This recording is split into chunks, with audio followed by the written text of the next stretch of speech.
working on any issues that you would like to see being brought into a wider scheme of things. And if you would like to use this system to lobby your state offices, I think the United Nations Treaty Body system is the system you should use. The treaty body process, Committee on Economic, Social, Cultural Rights, requires the respective countries to submit their official government report. Civil society groups can also submit a report to the committee. Now, the government report gives one part of the picture, and it's really important for the committee to also get the other side of the picture, or to get the complete picture. When civil society is engaged in the process, the message it sends the government is, we are watching you.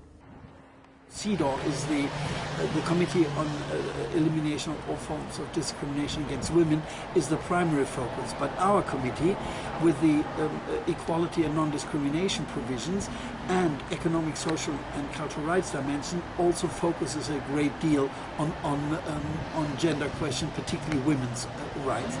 And for that reason, it is utterly important that we get the information on the ground. The Treaty on Economic, Social, Cultural Rights allows us to bring gender into the larger policy conceptualization. Take, for example, in a country, if there isn't a policy on social security. Now, CEDAW can talk about, women are being discriminated and whatever, but if no one is getting old age pension, how are you going to make a case for widow pension?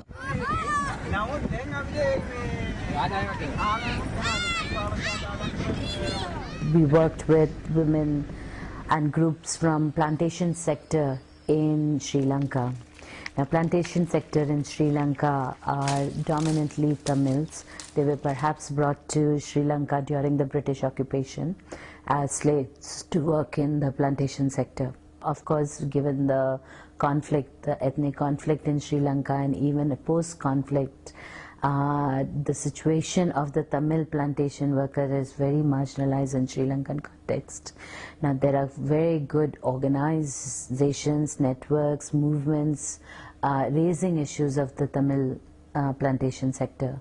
And we worked with several groups. In particular, I remember a woman, Vijayalakshmi from Sri Lanka. She's a plantation worker herself, who came with us to Geneva. She said, for the first time, I've been heard. We've been working on these issues for so many times, and we've been making so much noise, but no one cares and no one has ever heard us. And the UN heard us, and they questioned our government on our behalf. Now that is empowerment. அதே நேரத்தில் பெருந்தோட்டத்துறையில் 200 வருட காலமாக வாழ்கின்ற எங்களுடைய பெண்கள், அதாவது மிக முக்கியமான பெண்கள் முதலிடம் வகிக்கிறாங்க. அவர்களுடைய வேலை தளத்தில், அதாவது பொருளாதாரத்தை எடுத்து கொடுக்கின்ற எங்களுடைய நாட்டில் அவங்களுடைய முக்கிய பிரச்சனைகளை இந்த, அதாவது அரசியல் ரீதியாகவோ அல்லது சமூக ரீதியாகவோ அவர்களுடைய பிரச்சனைகளை முன்கொண்டு வரது மிகவும் குறைவு. கொஞ்சம் முன்னேற்றத்துக்கு வரணும்னு தான் பார்க்குறோம், ஆனால் முடியலை, வசதி இல்லை முன்னேற்றத்துக்கு வர. Most of the people were not aware that we can make a representation to the UN. Fortunately, we came across with this 2010, the UN Committee on Economic and Social and Cultural Rights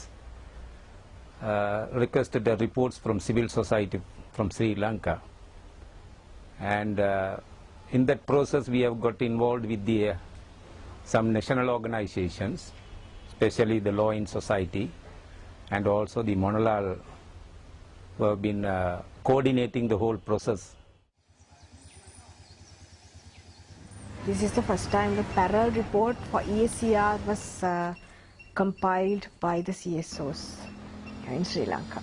We had this civil war for 30 years and it ended in 2009. And after that,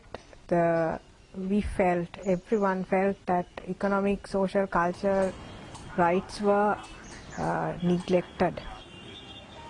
Within the country itself, the situation is changing and the space for civil society activism is shrinking pretty rapidly, and we have to find out new ways of influencing the government and other policy makers. We knew whatever they say in Sri Lanka, they will listen to somewhat, at least somewhat, they will listen to the bodies like UN. The report from India, the report from Sri Lanka, you know, they have this collective strength behind them, and I think they've helped very much those countries' civil society and the committee to become more familiar and to be able to use the information in a more structured way in the dialogue. I think it was quite a success. Many organizations all over the island which were doing their own work, activities around these ESCR rights got together.